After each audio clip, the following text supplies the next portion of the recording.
આજે આપણે બનાવીશું બહાર મળે તેવું ટેસ્ટી લીલા વટાણાનું સેવસળ। તો ચાલો આપણે સેવસળ બનાવવાનું શરૂ કરીએ। તો સૌથી પહેલા મેં અહીંયા 1.5 વાટકી જેટલા લીલા વટાણા લીધા છે। અહીંયા સૂકા વટાણાનું પણ સેવસળ બનતું હોય છે ને આપણે જે અહીંયા લીલા વટાણાનું સેવસળ બનાવીએ છીએ। તો લીલા વટાણાને આપણે અહીંયા કુકરમાં નથી બાફવાના, કુકરમાં બાફીશું તો ઓવરકુક થઈ જશે। તો આપણે અહીંયા એક વાસણની અંદર જ બાફવાના છે। લીલા વટાણા બાફવા માટે આપણે અહીંયા ગરમ પાણી કરવા મૂકી દીધું છે। એની અંદર આપણે બધા લીલા વટાણાને લઈ લઈશું અને સાથે આપણે અહીંયા થોડું મીઠું લઈ લઈશું। લીલા વટાણામાં આપણે મીઠું ઉમેરીશું તો આપણે વટાણા અહીંયા જલ્દી બફાઈ જશે। તો લીલા વટાણા આપણે અહીંયા બફાય છે તો હવે આપણે બીજા ગેસ ઉપર ઉસળ બનાવીશું। તો ઉસળ બનાવતા પહેલા આપણે અહીંયા એક મિક્સર જાર લીધું છે। મિક્સર જારની અંદર આપણે અહીંયા 3 થી 4 મીડિયમ સાઇઝની ડુંગળી અને આ રીતે કટ કરી લીધી છે।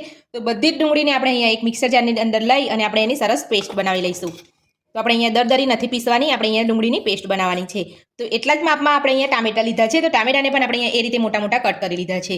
તો આપણે અહીંયા ડુંગળીને પીસીશું, ત્યારબાદ આપણે અહીંયા ટામેટાને પીસીશું। આપણે અહીંયા ડુંગળી અને ટામેટાને સાથે નથી પીસવાના। તો સૌથી પહેલા આપણે અહીંયા ડુંગળીને પીસી લઈશું અને જ્યારે પણ ડુંગળી પીસો ત્યારે તમારે એની અંદર પાણી એડ નથી કરવાનું।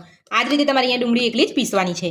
તો ડુંગળીને આપણે અહીંયા એકદમ સરસ રીતે પીસી લીધી છે। તમે જોઈ શકો છો આ રીતે એકદમ ઝીણી આપણે અહીંયા પીસી લેવાની છે। તો ઉસળ બનાવવા માટે મેં અહીંયા એક કઢાઈ લીધી છે। કઢાઈની અંદર અહીંયા 5 મોટી ચમચી જેટલું આપણે અહીંયા તેલ લઈશું।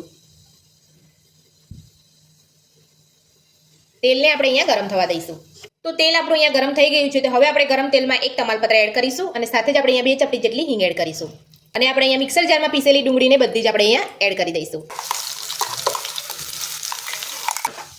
તો હવે આપણે અહીંયા પીસેલી ડુંગળી એડ કરી લીધી છે। તો આપણે તેલમાં સરસ રીતે આપણે ડુંગળીને અહીંયા સાતળી લઈશું। તો ડુંગળીમાંથી અહીંયા તેલ છૂટું પડી જાય ત્યાં સુધી આપણે એને સાતળવાની છે। તો ડુંગળીની પેસ્ટ આપણે અહીંયા સતળાય છે ત્યાં સુધી આપણે અહીંયા આદુ લસણની પેસ્ટ બનાવી લઈશું। તો જે મિક્સર જારની અંદર આપણે અહીંયા ડુંગળી પીસી હતી એ જ મિક્સર જારની અંદર આપણે અહીંયા આદુ લસણ પીસી લઈશું। લસણ અહીંયા મેં થોડું વધારે લીધું છે। તો આપણે અહીંયા 2 થી 3 મોટી કળી જેટલું આપણે અહીંયા લસણ લીધું છે। તો બધું જ આપણે અહીંયા લઈને પીસી લઈશું। એ જ રીતે આપણે અહીંયા સરસ અહીંયા બારીક પેસ્ટ જ કરવાની છે। અહીંયા દરદરું આપણે નથી પીસવાનું। તો આદુ લસણને આપણે અહીંયા સરસ રીતે પીસી લીધા છે। તો હવે આપણે એને એક વાસણમાં કાઢી લઈશું।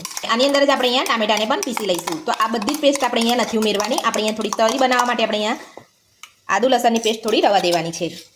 તો આ રીતે તમારું આદુ લસણ ના પીસાય તો તમારે અહીંયા 1 થી 2 ચમચી જેટલું પાણી એડ કરી દેવાનું છે અને સરસ રીતે તમારે આ રીતે ઝીણું પીસી લેવાનું છે। તો તમે જોઈ શકો છો આપણી ડુંગળી અહીંયા સરસ સતળાઈ ગઈ છે અને તેલ પણ સરસ છૂટું પડી ગયું છે। તો હવે આપણે એમાં આદુ લસણની પેસ્ટ ઉમેરી લઈશું। તો 1 ચમચી જેટલી આપણે અહીંયા આદુ લસણની પેસ્ટ ઉમેરીશું। તમે અહીંયા લીલા મરચાં પણ લેવા માંગતા હોય તો તમે લઈ શકો છો।